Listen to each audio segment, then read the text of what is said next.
Welcome to the Beyond Cinema studio. We're here with Rashid Masharawi. Firstly, congratulations on having Palestine Stereo here. This is now your third film at TIFF? Yes, it is. Right? Yes, thank you. So how's it feel, 5 years since Layla's birthday, how's it feel being back in Canada with a film that speaks to Canada in a sense? It's been, in general, I like to come here because for me, it's a very important festival. Especially, I like the audience in this festival. Once the festival it's mixed with the city, then we have this real audience who watch the film, who comments, who involved, which is great. Besides this, it's filmmakers and industry, and to show also our stories here. It's important. Well, that's something that's true for you, but not true for everybody. Obviously, people who live and make films in Los Angeles and elsewhere in societies, it's not, it might be fun and it might be important to them, but it's certainly not a life statement or a statement about what they're going through on a daily basis politically. For you kind of mesh both, both the politics of the situation and the narratives and these kind of human stories of these people living in these places. How fine a line is that for you? Like whether to be, to try not to be too political or to pull back? When do you pull back? I don't think about the politic. For us, we are not really dealing with that because it's there. We are not trying to push it even because whatever you will do, it's there. Besides that, we are trying to touch our life, our daily life. And it's difficult to take the political aspect out of this. It exists. But I'm trying to tell a human story, love stories, to deal with us. With ourselves as a community, as a nation. Yeah. Well, Semi and Stereo in the film, they don't have a choice really of where to live. In fact, that's one of their big limitations. For you, you probably could go anywhere, live anywhere. Why do you choose to live where you live? Why do you choose to go through what you go through on a daily basis? I don't think for me also I have the choice to go wherever. It's not the choice that I could have the documents to go wherever, the visa. Yeah. Me myself, I try 3-4 times to get out of Palestine and to live in Europe or in Arabic countries. Somehow I found myself each time there in Palestine, in Ramallah, in Gaza. Slowly I get back. I think this is the conflict between carrying all this history and memory and being part of the life and thinking about dreams and future and normal life. Yeah. But it's not easy. It's not the papers.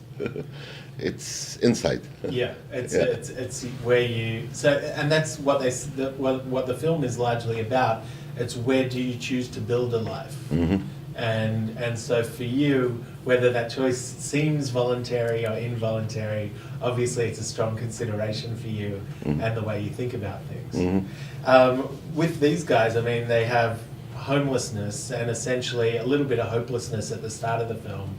And then, but what I like about that is that it's almost like homelessness plus hopelessness equals let's go to Canada. And so it's fun, like coming to TIFF and having that, potentially be the reaction of the audience. Yeah. They see it as this great escape. I had it yesterday during the screening when things also get into Canadian things.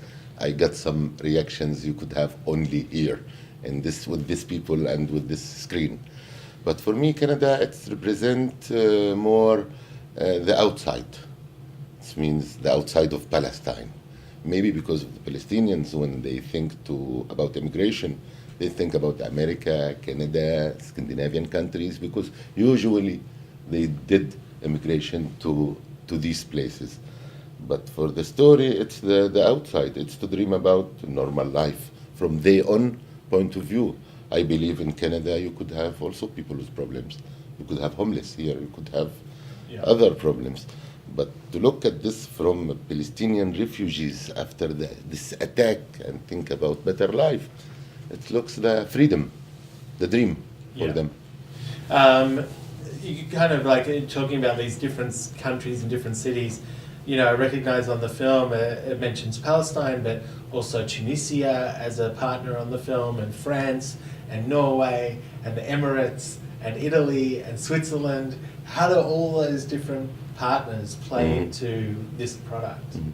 It started Palestine, Tunis, because me and my producer Habib Atiyah was Cine Telefilms, and me in Palestine. The way how we did Layla's Birthday, my previous film.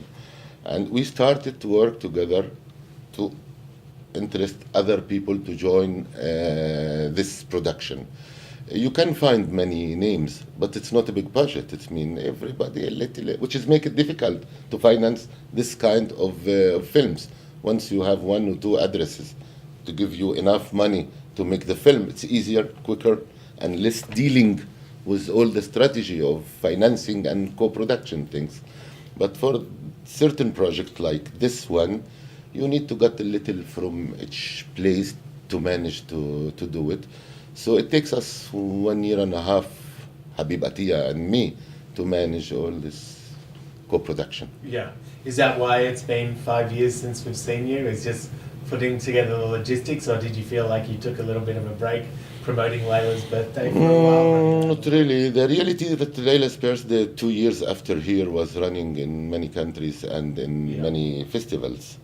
It takes time to write the script, it takes time to finance the film, and in between I did 2 documentaries. And what's it like, just the logistics of filming in Ramallah and places like that? Is it easier because it's not done as often, or is it harder because it's not done as often? It's hard. It's hard, even it's difficult to especially when you have a fiction, not documentary, then you have schedule, and then you need to shot in this scene in the morning, in the afternoon, and next week you have to plan everything. It's difficult when the city itself or the place itself, you don't know what's going to happen tomorrow. Maybe tomorrow it will be new intifada, maybe it will be closure, and maybe you cannot manage the rest of your own day. But somehow, out of our experience for many years to make films in the area, we know how to deal with that. We make plan A, plan B, even plan C and D sometimes to manage the production, and also the culture of the area, the mentality of the people. It's not, we don't have filmmaking atmosphere every day in the city. Yeah. So to control the streets, you need a lot of security and guards, technically, for the sound or for managing the scenes. So it is difficult. Do you feel like the people feel that your voice is an important one because you're getting to tell it to such a large audience around the world? With the time, yes. Lately, I think once I have films in Cannes, in Venice, and here, and it's mean the Palestinian people are dealing with the news, dealing with media. They are connected to anything related to Palestinian stories because of the situation. Yeah. So they knew now what's this mean when there is a success of Palestinian film and the world see our stories. It's mean they know what this mean, and it make it also easier for us to manage our filming in Palestine. I'm sure you're a great inspiration for a lot of people there, especially like youngsters who see this as an opportunity to kind of bridge these horizons as well. But Each film for me, it's a workshop for Palestinian young filmmakers. Also this film, also Layla's Birthday, especially people who just study cinema or they try to do their first short film, so they got training in this kind of film. In Palestine Stereo, I had around 26 people who was working just for as a workshop to study cinema, to get experience. Right. And after the film Layla's Birthday, 5 of my crew made their own first short film. it must feel good. That is great, yes. Yeah. Well, thanks for coming and spending a few minutes with us. We appreciate it. Oh, thank you. Thank you very much.